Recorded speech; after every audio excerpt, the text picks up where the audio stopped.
할렐루야, 함께하는 교회 모든 성도들을 주님의 이름으로 사랑하고 축복합니다. 오늘 우리에게 주신 하나님의 말씀은 욥기 13장 20절부터 14장 22절까지의 말씀입니다. 오직 내게 이 두 가지 일을 행하지 마옵소서. 그리하시면 내가 주의 얼굴을 피하여 숨지 아니하오리니 곧 주의 손을 내게 대지 마시오며 주의 위엄으로 나를 두렵게 하지 마실 것이니이다. 그리하시고 주는 나를 부르소서. 내가 대답하리이다. 혹 내가 말씀하게 하옵시고 주는 내게 대답하옵소서. 나의 죄악이 얼마나 많으니이까. 나의 허물과 죄를 내게 알게 하옵소서. 주께서 어찌하여 얼굴을 가리시고 나를 주의 원수로 여기시나이까. 주께서 어찌하여 날리는 낙엽을 놀라게 하시며 마른 검부를 뒤쫓으시나이까. 주께서 나를 대적하사 괴로운 일들을 기록하시며 내가 젊었을 때에 지은 죄를 내게 받게 하시오며 내 발을 착고에 채우시며 나의 모든 길을 살피사 내 발자취를 점검하시나이다. 나는 썩는 물건의 낡아짐 같으며 좀 먹는 의복 같으니이다. 여인에게서 태어난 사람은 생애가 짧고 걱정이 가득하며 그는 꽃과 같이 자라나서 시들며 그림자같이 지나가며 머물지 아니하거늘 이와 같은 자를 주께서 눈여겨 보시나이까. 나를 주 앞으로 이끌어서 재판하시나이까. 누가 깨끗한 것을 더러운 것 가운데서 낼 수 있으리이까. 하나도 없나이다. 그의 날을 정하셨고 그의 달도 주께 있으므로 그의 규례를 정하여 넘어가지 못하게 하셨사온즉 그에게서 눈을 돌이켜 그가 폭군같이 그의 날을 마칠 때까지 그를 홀로 있게 하옵소서. 나무는 희망이 있나니 찍힐지라도 다시 움이 나서 연한 가지가 끊이질 아니하며 그 뿌리가 땅에서 늙고 줄기가 흙에서 죽을지라도 물 기운에 음이 돋고 가지가 뻗어서 새로 심은 것과 같이 같거니와 장정이라도 죽으면 소멸되나니 인생이 숨을 거두면 그가 어디 있느냐. 물이 바다에서 줄어들고 강물이 잦아서 마른같이 사람이 누우면 다시 일어나지 못하고 하늘이 없어지기까지 눈을 뜨지 못하며 잠을 깨지 못하느니라. 주는 나를 수월에 감추시며 주의 진노를 돌이키실 때까지 나를 숨기시고 나를 위하여 규례를 정하시고 나를 기억하옵소서. 장정이라도 죽으면 어찌 다시 살리이까. 나는 나의 모든 고난의 날 동안 참으면서 풀려나기를 기다리겠나이다. 주께서는 나를 부르시겠고 나는 대답하겠나이다. 주께서 주의 손으로 지으신 것을 기다리겠사옵나이다. 그러하온데 이제 주께서 나의 걸음을 세시오니 나의 죄를 감찰하지 아니하시나이까. 주는 내 허물을 주머니에 봉하시고 내 죄악을 싸매시나이다. 무너지는 산은 반드시 흩어지고 바위는 그 자리에서 옮겨가고 물은 돌을 닳게 하고 넘치는 물은 땅의 티끌을 씻어버리나이다. 이와 같이 주께서는 사람의 희망을 끊으시나이다. 주께서 사람을 영원히 이기셔서 떠나게 하시며 그의 얼굴빛을 변하게 하시고 쫓아보내시오니 그의 아들들이 존귀하게 되어도 그가 알지 못하며 그들이 비천하게 되어도 그가 깨닫지 못하나이다. 다만 그의 살이 아프고 그의 영혼이 애곡할 뿐이니이다. 아멘. 앞에서 엘리바스와 빌닷, 소발 이 세 친구는 계속해서 욥의 고난의 원인을 하나님을 바라보지 않아서라고 진단했고요. 그가 문제의 원인이 그러하니까 문제 해결책도 너가 하나님께 지은 범죄나 너가 하나님을 바르게 섬기지 않은 그것이 원인이 돼서 지금 이와 같은 결과가 있는 것이 아니잖아고 욥의 세 친구였던 엘리바스와 빌닷과 소발은 계속해서 욥에 대한 공격을 하는 것이죠. 앞으로 뒤에 이어지는 계속 지루하지만 반복되는 내용도 똑같습니다. 이 세 친구는 반복해서 그 이야기를 하는 것이죠. 인과응보. 너가 하나님 앞에 잘못한 게 있기 때문에 이런 일들이 결과로 주어지는 거 아니야? 너가 하나님 앞에 범죄한 게 있기 때문에 네가 하나님을 바르게 바라보지 못했기 때문에 이런 일이 일어나는 거 아니야? 예, 지루한 공회전과 같은 이 이야기의 반복이 계속해서 이 뒤에 욥기 14장 뒤에서도 계속 이어지고 있는 것이죠. 그래서 우리가 보다 보면 계속 지루합니다.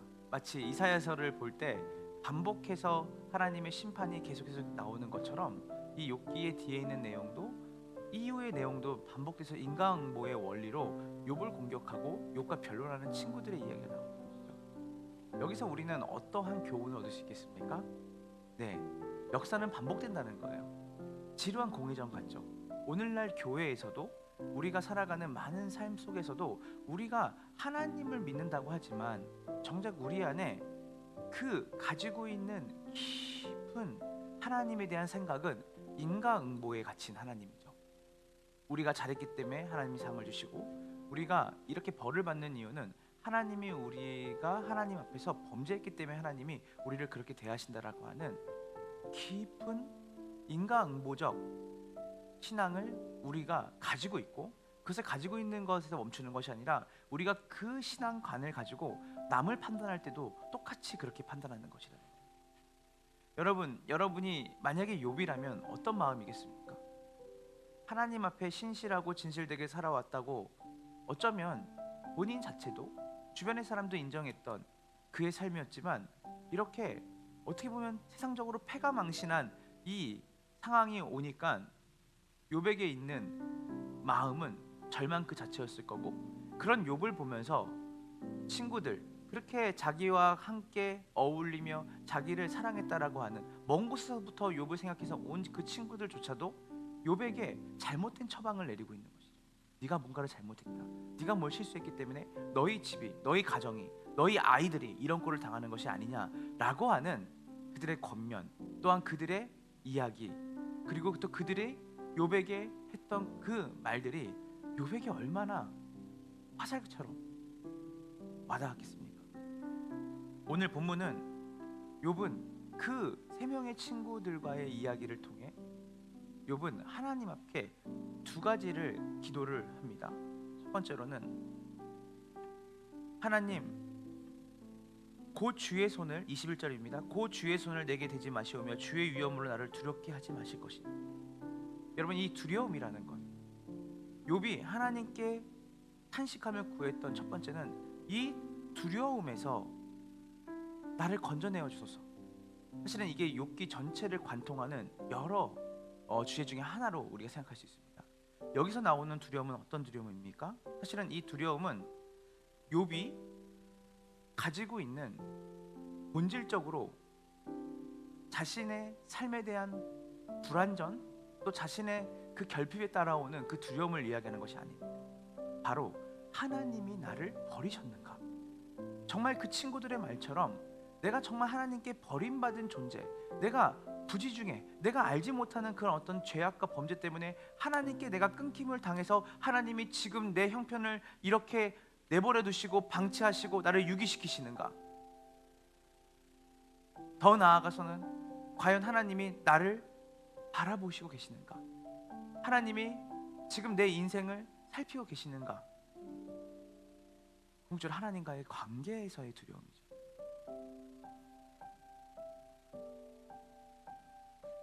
욥은 이야기합니다. 하나님, 뭐라도 말 좀 해주십시오. 22절이죠. 나를 부르세요. 내가 대답하겠습니다.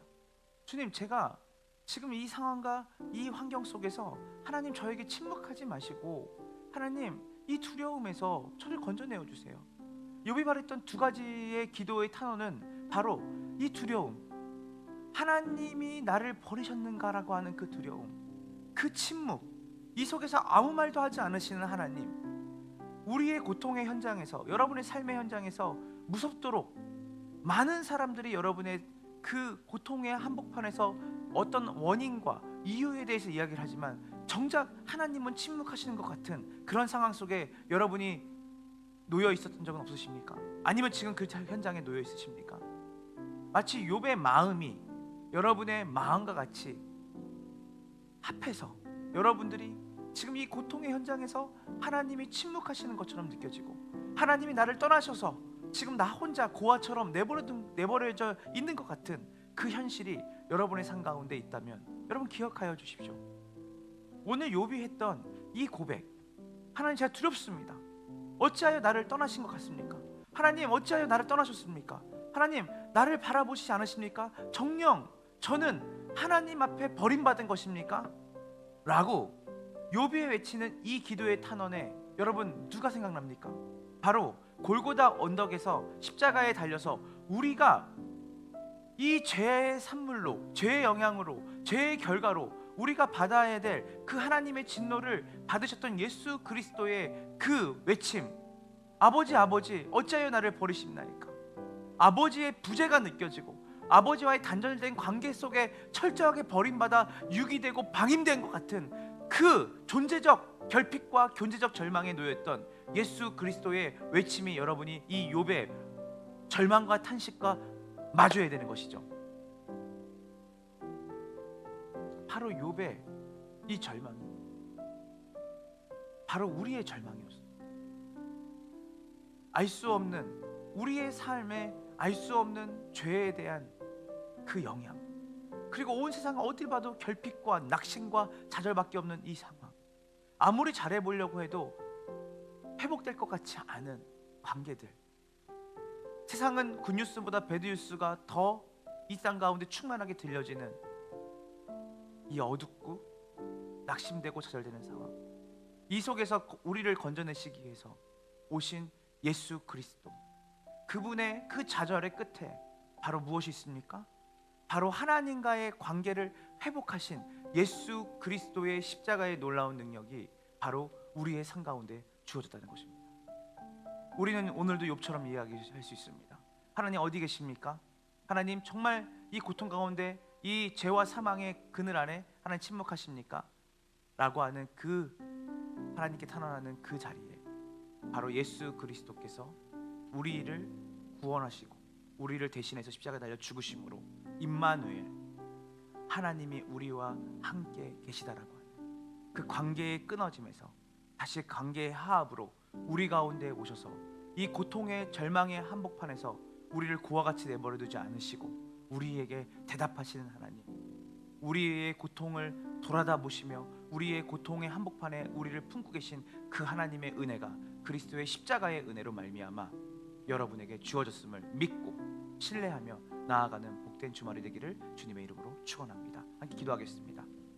하나님 감사합니다. 욥기 13장 20절부터 14장 22절 말씀에 이르기까지 하나님, 우리가 오늘 말씀을 통하여서 하나님께서 욥이 가졌던 그 고통, 아픔, 죄로 말미암아 깨어진 관계, 그리고 그것을 가지고 우리를 끊임없이 정죄하는 세력들, 그 속에서 우리가 가지고 있는 그 두려움, 그 고통, 그 아픔,